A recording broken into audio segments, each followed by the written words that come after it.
రేపు అక్షయ తృతీయ అని చెప్పేసి అందరూ అంటున్నారు బంగారం రేట్ ఎక్కువ ఉంది కదా, బెల్లం కొనుక్కోండి, ఉప్పు కొనుక్కోండి, దేవుడి దగ్గర పెట్టుకోండి, చాలా మంచిదని ఈ రకంగా చెప్తూ ఉన్నారు. బంగారం అంటే సామాన్యులు ఎలాగో కొనే పరిస్థితి లేదు.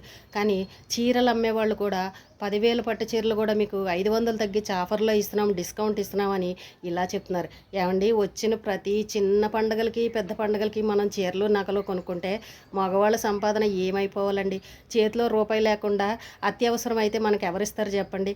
ఇప్పుడు ఎన్ని చీరలు బీరువాలో మూలుగుతున్నాయి చెప్పండి, వాటిని ఏం చేయాలో తెలియదు, ఎవరికి ఇవ్వాలో తెలియదు. డబ్బంతా తీసుకెళ్ళి అలాగా ఖరీదైన చీరలకి పెట్టేస్తే పరిస్థితి ఏంటి చెప్పండి? మగవాళ్ళ సంపాదన అంత ఉంటుందా?